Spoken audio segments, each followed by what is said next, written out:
Hello everyone, আজকে আমার জন্মদিন। বিয়ের পর এটা আমার সেকেন্ড বার্থডে। তো একটা ছোট্ট ভিডিওর মাধ্যমে আমি তোমাদের সাথে শেয়ার করব যে আমার এই বছরের জন্মদিনটা ঠিক কেমন ছিল। একটু সকাল সকাল ঘুম থেকে উঠে স্নান সেরে আমি নতুন জামা পরে নিয়েছি। আর এই যে ড্রেসটা আমি পরে রয়েছি, হলুদ কালারের কুর্তি আর তার সাথে একটা রানী কালারের পেন্সিল প্যান্ট, এইটা আমার শ্বশুরমশাই আর শাশুড়ি মায়ের দেওয়া এইবারের জন্মদিনের উপহার। তাই ভাবলাম যে এই ড্রেসটা পরেই আজকের দিনটা শুরু করি। তোমরা জানোই আমার প্রত্যেকটা জন্মদিনেই আমি মন্দিরে যাই পুজো দিতে, তো এইবারেও তার ব্যতিক্রম হবে না। চলো আগে গিয়ে বাড়ির সামনে মায়ের মন্দির থেকেই পুজোটা দিয়ে আসি। প্রত্যেকের কাছেই তার জন্মদিনের দিনটা খুব স্পেশাল হয়ে থাকে, আর এই বিশেষ দিনটা শুরু যদি জগন্ময়ী মায়ের মুখ দেখে শুরু হয় তাহলে সেটার একটা বিশেষ মাধুর্য থাকে। তবে আমার এই বছরের জন্মদিনটা একটু আলাদা, তার কারণ এই প্রথম আমার মা বাবাকে ছাড়াই আমার জন্মদিনের দিনটা কাটাতে হচ্ছে। জন্মদিনটা যেহেতু বৃহস্পতিবার ছিল, তো সেই জন্য আমার মায়ের পক্ষেও পুজো আচ্ছা ছেড়ে বেরোনো সম্ভব হয়নি, আর বাবারও ছুটি ছিল না। তাই তারা কেউই আজকে আমার এই বাড়িতে আসতে পারেনি, তাই জন্য আমার মনটা একটু তো খারাপ ছিলই। আর আজকেই আমার এই বাড়িতে আমার পিসি শাশুড়িদের আসার কথা, সেই জন্য আমার পক্ষেও মায়ের কাছে যাওয়া সম্ভব হয়নি। তো বাড়িতে এসে দেখলাম যে শাশুড়ি মা সমস্ত রান্নার আয়োজন মোটামুটি এগিয়ে ফেলেছে। কালকে আমিও কিছুটা কাজ এগিয়ে রেখেছিলাম। এখানে ইলিশ মাছ, কাতলা মাছ আর চিকেন বের করা আছে, কিন্তু ফ্রিজে ছিল যেহেতু এতটাই বরফ হয়ে রয়েছে যে গরম জল ঢালতে ঢালতেই আমি অস্থির হয়ে যাচ্ছি। এদিকে ভাতও প্রায় হয়ে গেছে, মানে ভাতটাও বসিয়ে দিয়েছে। আর এদিকে চাটনি হবে, লাউ ঘন্ট হবে, ইলিশ মাছের মাথা দিয়ে এদিকে ডালও সেদ্ধ করা হয়েছে। আর সকাল সকাল উঠেই দেখো সোনামা আমার জন্য পায়েস বানিয়ে ফেলেছে, আর এই পায়েসের গন্ধতেই কিন্তু আমার ঘুমটা আজকে ভেঙেছে। আমি এত কিছু করতে সোনামাকে বারণ করেছিলাম, কিন্তু তার বক্তব্য হচ্ছে যে জন্মদিনে পায়েসটাই আসল, পায়েস খাবি না তো কী খাবি। তো সেই জন্য সে সকাল সকাল উঠে আমার জন্য এই লোভনীয় পায়েসটা বানিয়েছে। সবাই চলেও এসেছে আর সবার লাঞ্চ হয়েও গেছে, এখন আমরা খেতে বসেছি। আর আমার জন্মদিনের মেনুতে রয়েছে ইলিশ মাছের মাথা দিয়ে লাউ ঘন্ট, এটা হলো ইলিশ মাছ ভাপা যেটা সর্ষে পোস্ত দিয়ে করা হয়েছে, আর এটা হলো এঁচোড় চিংড়ি যেটা আমার ভীষণ পছন্দের, মানে সব কটা জিনিসই আমার এখানে পছন্দের। আর এটা হচ্ছে চিকেন যেটা আমার সব থেকে বেশি পছন্দের। আর ডাল চিপস এগুলোও ছিল, কিন্তু সেগুলো আমি আর খেতে পারিনি বলে নেইনি। আর এই যে শেষ পাতে রয়েছে আম আর টমেটোর চাটনি, আর এছাড়াও ছিল দই মিষ্টি, তবে আমি খেয়ে উঠে তারপর দইটা খেয়েছি। আর আমি ঘুরে ঘুরে মিষ্টি খাওয়ার পক্ষপাতী, তো সেই জন্য দইয়ের সাথে আর খাইনি, মিষ্টিটা পরেই খেয়েছি।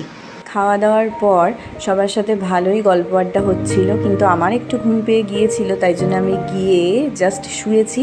আর তারপর যেটা আমার সাথে ঘটেছে সেটার জন্য আমি একদমই প্রস্তুত ছিলাম না। হঠাৎ করেই দেখলাম যে কলিং বেল বেজে উঠলো, তারপরেই আমাকে ও ডাকলো, ও ডেকে বললো দেখো কে এসেছে। তো আমি বেরিয়ে দেখলাম যে আমার বাবা এসেছে। মানে এটা আমার কাছে একটা অনেক বড় সারপ্রাইজ, কারণ আমি তোমাদেরকে বললামই যে বাবা ছুটি পায়নি, তো বাবার পক্ষে আসা কোনোভাবেই সম্ভব ছিল না। আমি তবু মনে মনে কোথাও ভাবছিলাম যে মা হয়তো আসলেও আসতে পারে, বাট মার সেদিনকে ডক্টর ভিজিট ছিল, মার পক্ষে আসা সম্ভব ছিল না। তো বাবাকে দেখে মানে তখন আমার কতটা ভালো লাগছিলো, কতটা খুশি লাগছিলো, শুধু আমার নয় বাকি সবারই, সেটা আমি তোমাদের বলে বোঝাতে পারবো না।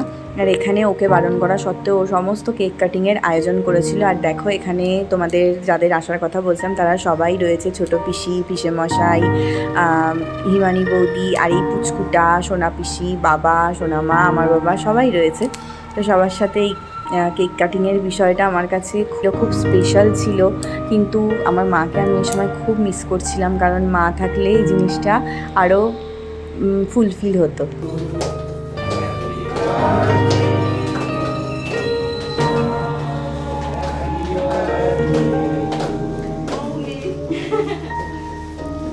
আর আরও একটা বিষয় তোমাদের সাথে শেয়ার করা, সেটা হচ্ছে এই যে ড্রেসটা পরে আমি কেক কাটিং করলাম, এটা কিন্তু স্বয়ং আমাদের রাজাধিরাজের দেওয়া। আর এই জিনিসটা আমার কাছে খুব স্পেশাল এই কারণেই, কারণ সে কখনো নিজে কোনো দোকানে গিয়ে মেয়েদের জিনিস কেনেনি। বিয়ের আগেও আমাকেই চয়েস করে নিতে হতো, তার নিজের চয়েসের ওপর তার কোনো ভরসা ছিল না। অবশ্য আমি চয়েসটা তার অবশ্যই ভালো, সেটার ওপর যথেষ্টই ভরসা তার আছে। তো যাই হোক, সে নিজে আমাদের কাউকে কিছু না জানিয়ে সকালবেলাতেই দোকানে গিয়ে আমার জন্য এই এত সুন্দর ড্রেসটা নিয়ে এসেছিলো। এটা আমার কাছে অনেক অনেক বড় গিফট, মানে এই যে তার যাওয়ার বিষয়টা, এটাই আমার কাছে অনেকটা স্পেশাল। সকালে ভেবেছিলাম যে জন্মদিনটা বাবা মাকে ছাড়া কাটাচ্ছি, মাকে ছাড়াই কাটাতে হলো। এটা যেমন একদিকে খুব খারাপ লাগার, তেমন আরেক দিকে অনেকটা ভালো লাগার ব্যাপার হলো যে বাবা এসে আমাদেরকে সারপ্রাইজ দিয়েছিল এই স্পেশাল দিনটাতে। আর তোমরা সবাই জানো আমার শ্বশুরমশাই বিগত 1 বছর ধরে অসুস্থ। তো বাবা যে ঈশ্বরের কৃপায় আমার এই বিশেষ দিনটাতে আমার পাশে দাঁড়িয়ে আমাকে আশীর্বাদ করতে পেরেছে, এটা একটা অনেক বড় পাওয়া। আর এই যে পিসিরা সবাই রয়েছে, আমার বিয়ের পরেই প্রথম তারা আমাদের বাড়িতে আসলো, এটাও আমার কাছে অনেকটা স্পেশাল। আর সব থেকে স্পেশাল হচ্ছে এই যে পুচকুটাকে দেখতে পাচ্ছ, ওর নাম হচ্ছে কুহু, মানে ওর ডাকনাম কুহু। এই কুহু রানী হচ্ছে সব থেকে মিষ্টি।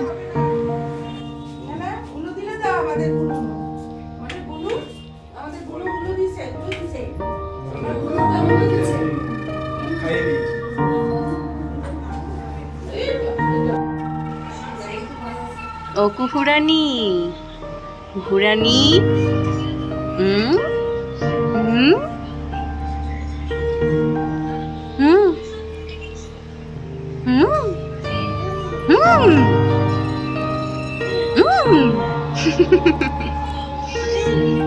টাটা টাটা, হাততালি, এই হাততালি, হাততালি বললে খুব আনন্দ, আর টাটা বললে, টুকি টুকি বললে খুব আনন্দ। আস্তে আস্তে আস্তে আস্তে।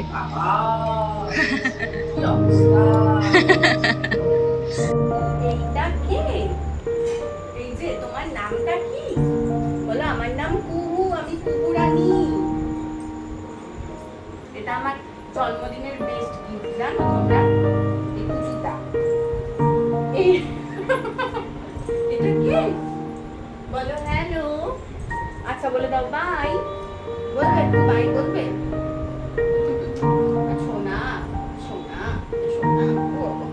আমার এইবারের জন্মদিনটা একদমই অন্যরকমভাবে শুরু হয়েছিল, সেই জন্য সেইভাবে ব্লগ করা হয়নি। তবু যেটুকু যা ভিডিও তুলেছি সেটাই তোমাদের সাথে শেয়ার করলাম ফর আ বার্থডে মেমোরি।